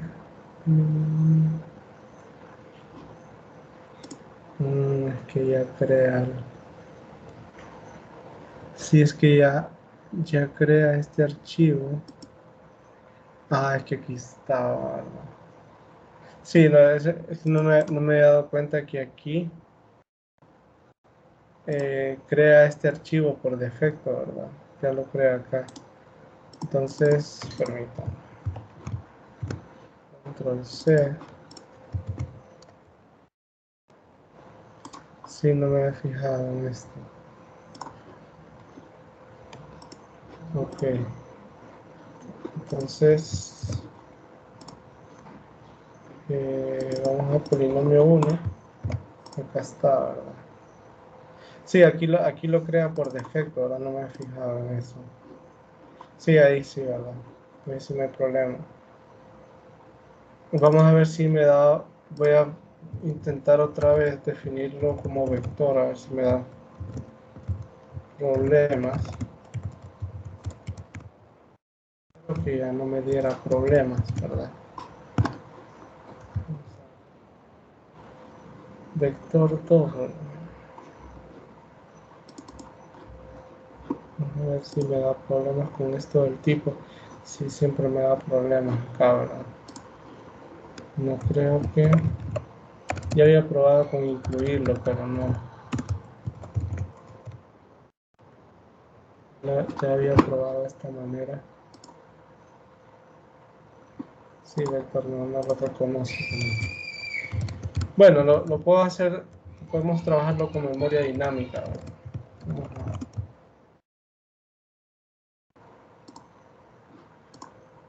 Si lo hubiera hecho en un solo archivo no me hubiera dado este problema, ¿verdad? Con eso de la clase vector. Pero aquí sí me dio, sí da ese conflicto, ¿verdad? Con eso de esa clase. Bueno, el caso es que aquí pues ya tenemos eso, ¿verdad? Esa clase polinomio, y lo que les quería mostrar era esta parte de la herencia y polimorfismo, ¿verdad? Entonces, bueno, esta es una característica de C++, ¿verdad? Que permite hacer herencia, ¿verdad? Esta herencia tiene la propiedad de que permite construir nuevos objetos a partir de otros. Es bastante sencillo el concepto, ¿verdad? Aquí en este caso lo que uno tiene es como una clase base y uno puede como usar las características de la clase base en una clase B. Aquí hay como un diagramita, ¿verdad? Aquí lo que pasa es que se dividió, pero permítanme acá, quiero ver. Creo que por acá sí lo tengo bien. Aquí, ¿verdad? Esta partecita es lo que les quería mencionar, ¿verdad? Y uno tiene como una clase B y esa clase B puede heredarle a una segunda clase, ¿verdad? Cuando se refiere a herencia, ¿verdad? Es que le va a dar todos los atributos, ¿verdad? Que uno desee de la clase base, ¿verdad? Hay varios tipos de herencia, ¿verdad? Aquí tenemos algunos, están públicas, protegidas, privadas. Y acá pues nos dice de la clase derivada a qué tipo de accesos tiene qué tipo de acceso tiene, ¿no? Con los miembros de la clase base, ¿no? Entonces, por ejemplo, si uno tiene un tipo de herencia público, pues tiene acceso a los miembros públicos y a los protegidos también, ¿verdad? Pero a los privados no le es accesible, ¿verdad? Es inaccesible en ese caso, ¿verdad? O sea que los datos se comportan así, ¿no? Como públicos y protegidos, al igual que aquí. O sea, tienen el mismo comportamiento, ¿no? Ahora, cuando se coloca protegido, ¿verdad? Entonces, solamente tienen datos protegidos nada más, o sea, se comportan como protegidos en este caso. Los que son públicos, los protegidos se comportan como protegidos también, y los privados pues siguen siendo inaccesibles también. Y ya si es privado, entonces se vuelven privados los públicos, los protegidos se vuelven privados. Esta es la más restrictiva de todas. Normalmente se coloca público, ¿verdad? Eso depende mucho de qué se quiera hacer, ¿verdad? Aquí, por ejemplo, yo podría hacer una herencia de la clase polinomio 1, ¿verdad? Por ejemplo, yo me podría crear la clase racional, ¿verdad? Como las clases de funciones racionales. Entonces lo voy a mostrar aquí, racional acá, ¿verdad? Se coloca así y uno pone el acceso que quiere tener, ¿verdad? Y en este caso yo le puedo poner así polinomio 1, ¿verdad? Entonces aquí estoy haciendo herencia, ¿verdad? Este sería el concepto de un ejemplo de herencia de la clase polinomio 1, la clase racional, ¿no? Racional en este caso. Y aquí la cuestión es que uno tiene como nuevas, uno puede tener como nuevas funciones, ¿verdad? Por ejemplo, yo podría tener como ahora una función que me imprima como yo quiero que me imprima acá, ¿verdad? Imprimir, podemos ponerle así. Nada, ¿verdad? Sí, imprimir nada más, ¿verdad? Y como datos privados,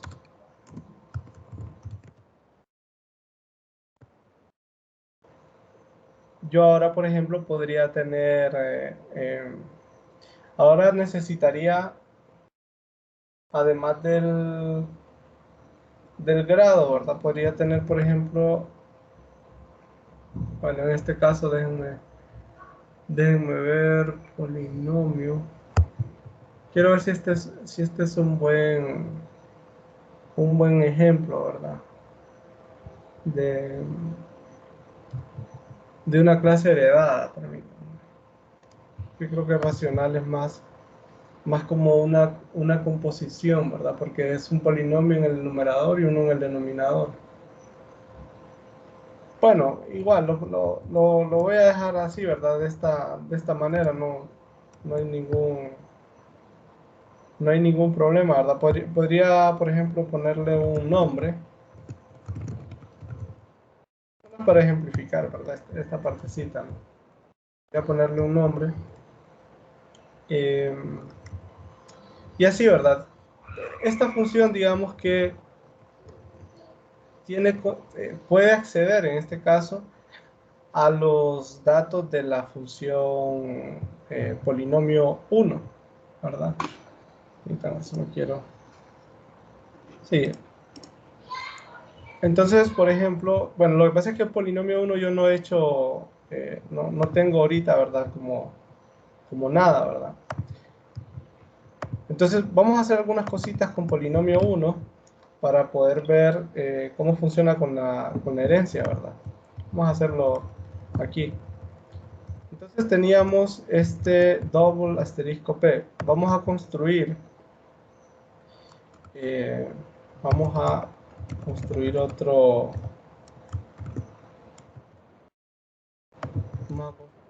constructor aquí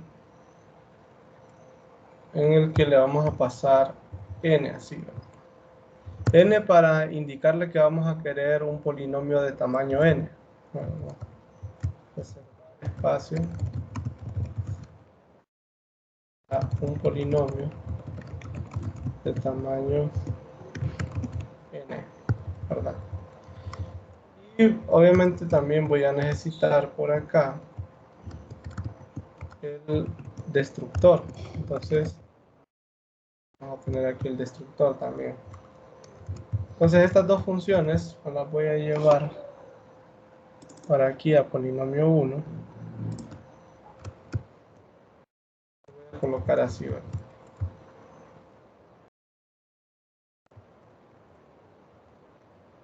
Tengo este constructor especial y aquí tengo el destructor. Entonces fíjense, en polinomio 1 lo que voy a hacer es que solamente voy a crear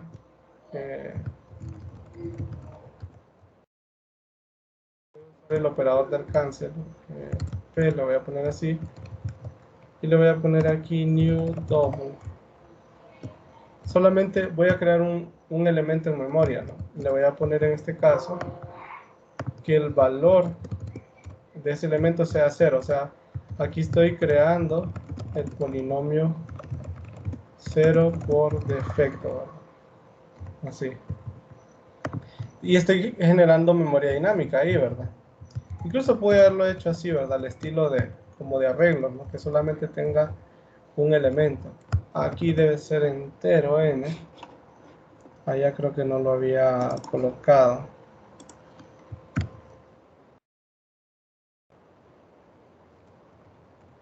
N.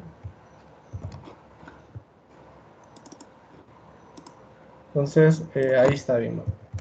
Y en este caso, pues generaría polinomio 1.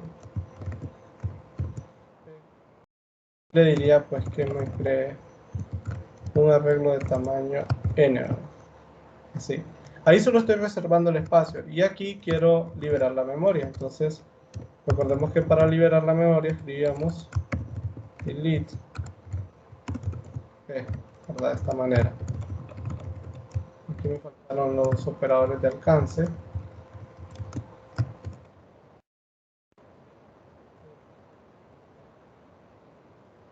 Ahí bueno, tengo esos operadores. Tengo los constructores en este caso, ¿verdad? Me faltaría un constructor por copia.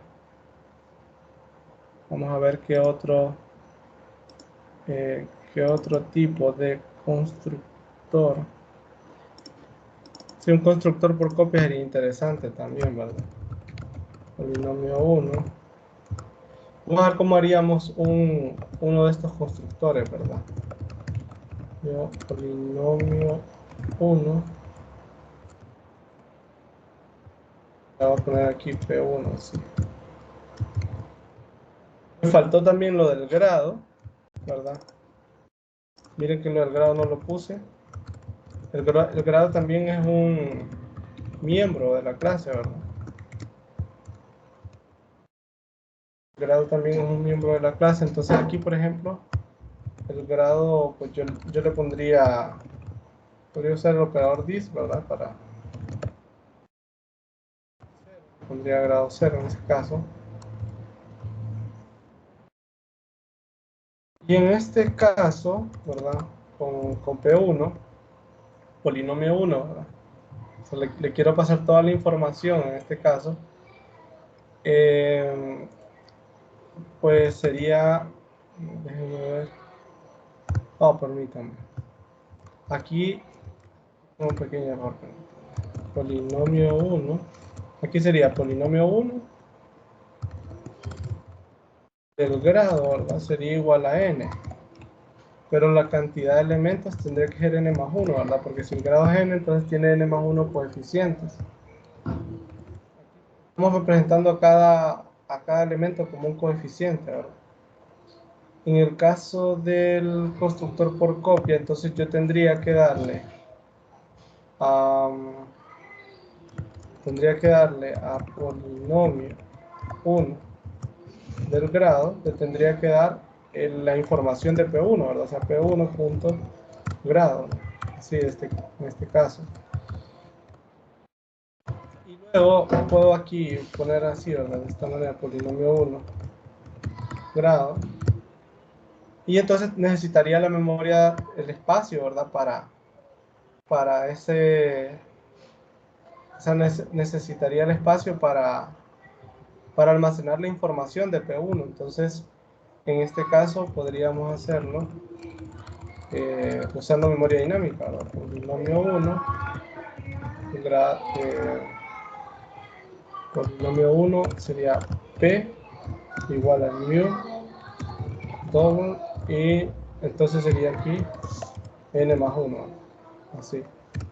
Y por medio de un bloque for, entonces yo le pasaría, ¿verdad?, la información de los coeficientes.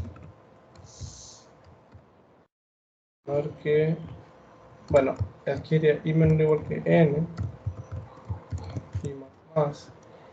Y entonces la información de los coeficientes se los podría pasar. Bueno, vamos a hacerlo mejor con P de I. Y le doy la información de P1, ¿verdad? Ya P y también, de esa manera. Y ahí pues tendría como un constructor por copia, ¿verdad? Vamos a ver si estamos con... Sí, todavía me queda un poquito de tiempo. Vamos a ver si logramos terminar. Bueno, ahí con eso tendría las copias. Ahora, para darle valores a estos elementos, podríamos hacer una función de lectura también, ¿verdad? Pero no sería con el constructor, ¿verdad? No sería con el constructor, sino que sería como aparte, ¿verdad? Entonces podría haber una función de lectura. Vamos a ver aquí. Vamos a crearnos acá, ¿verdad? Coeficientes. Podemos llamar así. Para que simplemente lea los coeficientes que tiene bueno, que le queramos asignar al polinomio, ¿verdad? Entonces, podríamos hacer aquí. Es bastante larga esta clase, ¿verdad? La de polinomios. Como ven, hay bastante trabajo que hacer aquí. Pero al menos quiero dejar algunas clases hechas, ¿verdad? Algunos métodos hechos, quiero decir. Entonces, aquí yo le colocaría, ¿verdad?, el grado del polinomio. Bueno, puedo poner directamente grado porque no hay ninguna confusión. O incluso podría trabajar con grado de un solo, ¿verdad? Entonces, a través de un bloque for, yo podría llenar los elementos. Menor o igual que el grado. Y podría hacer una lectura, ¿verdad?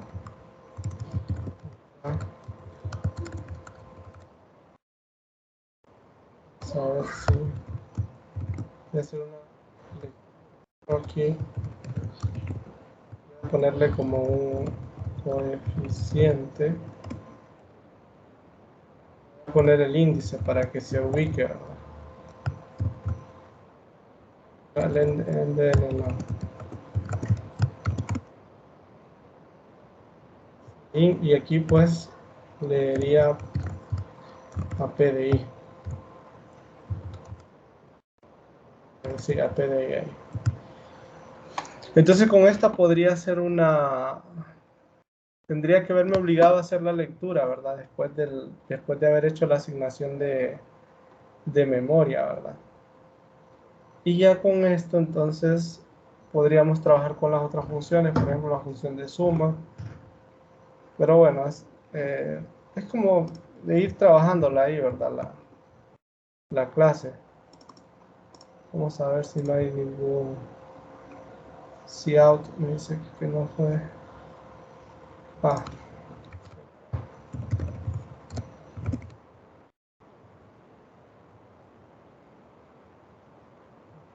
Va a generar conflicto por esto, ¿verdad? Sí, ahí está. Bueno, ya con esto puedo crearme la función polinomio, un objeto polinomio 1, ¿verdad? Aquí. Por ejemplo, si yo la creara así, ¿verdad?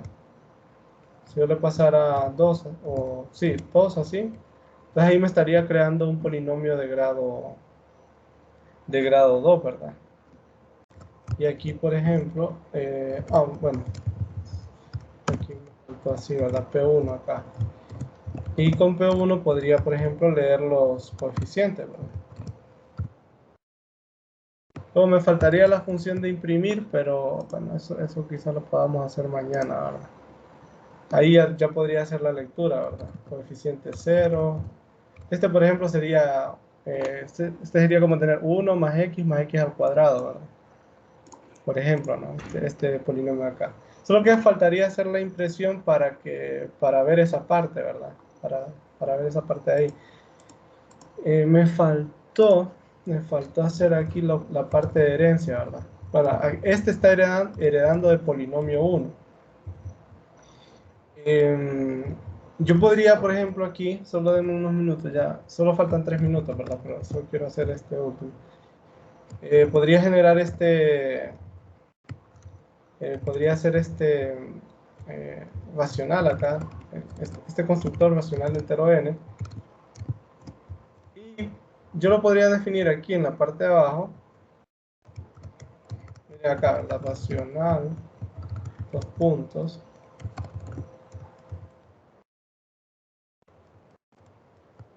Y yo podría llamar al constructor de la clase base, ¿verdad? Esta partecita creo que aquí se las... Esta partecita. Acá está, ¿verdad? Yo puedo llamar a los constructores de la clase base de esta manera, ¿verdad? Solamente coloco, por ejemplo, acá, ¿verdad? Racional es una clase derivada de polinomio 1. Entonces, yo podría llamar a el constructor de polinomio 1 con este entero n, ¿verdad? Así. Aquí solo para llamé a constructor de la clase base.